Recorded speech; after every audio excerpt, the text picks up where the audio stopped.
second day 3 of ETD 2015. It's our honor to have Dr. Samyuktha, University Librarian Pondicherry here. I take this opportunity to welcome her and also take this opportunity to take some feedback from her as far as ETD 2015 is concerned. Madam, good morning. Would you like to share some experiences on ETD 2015, your last 3 days at the event, key learnings from this? Actually, ETD 2015, we've been looking forward for the last few months.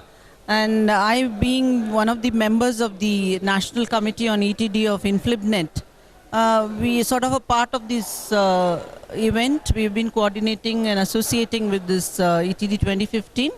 And we had a session also in a small way at the InflibNet in the early part of the year, where it was like a curtain raiser for this event.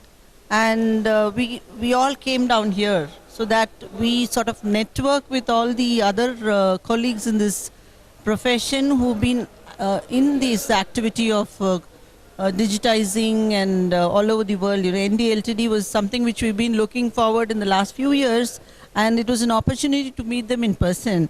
And in fact, this is sort of a platform where it will catapult our contribution in future, how we network with them.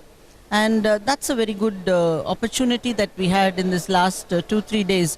More than the technical sessions, I felt this was a very good takeaway that I'm going to benefit from this ETD 2015. That is as far as ETD is concerned. Thank you, ma'am, for the feedback. In terms of ProQuest, we've been working with the University Library for 7-8 years now. We have been providing a very important database called ProQuest Dissertations and Thesis Abstracts. Anything you would like to share as far as your experiences with ProQuest product is concerned and literature online, and any products that you would like us to offer in the near future that is lacking in the library system? Actually, I have very nostalgic memory of PQDT because it was those days, in way back in 1989. We knew the product as only Dissertations Abstracts.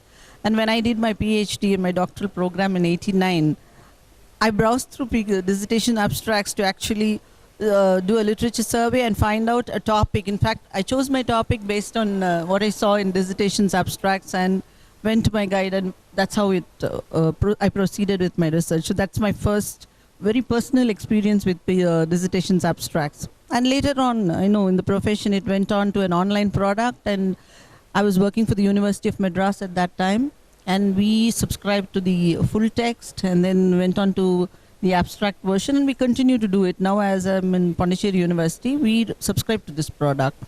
It's been a very useful product for all the research scholars.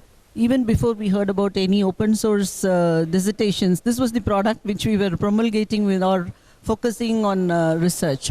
Then later on, we also moved on to the other product like Literature Online, which has been a very useful product for our scholars and teachers and the students.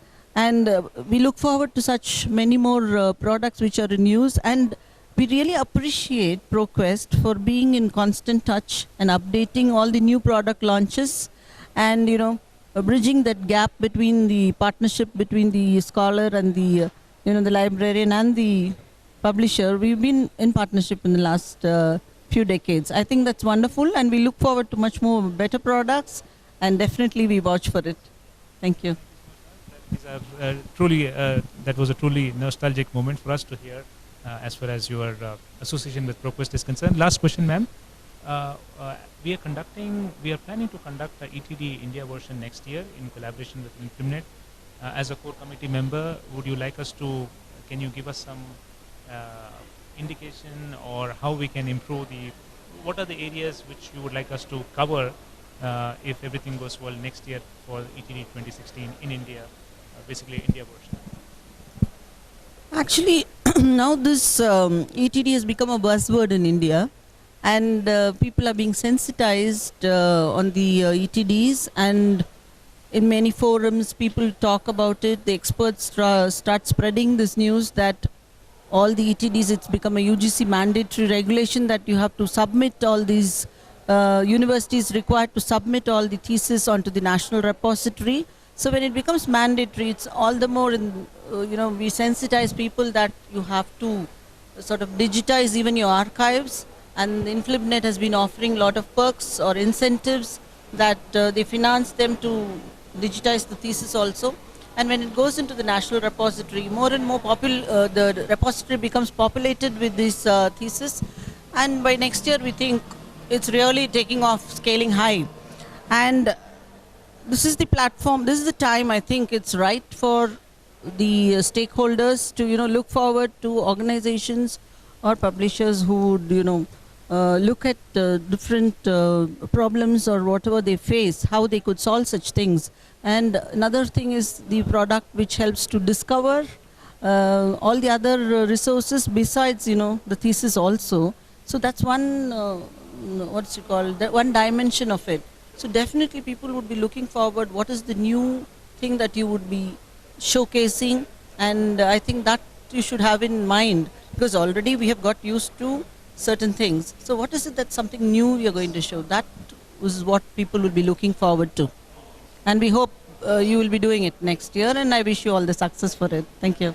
As a core committee member, we look forward to closely work with you to have the structure of the plan, work with you for ideas. And if all goes well, we are planning to have this next year somewhere in India with a friendly university as well as in collaboration with InflibNet. Thank you so much for your time, ma'am. Appreciate your time.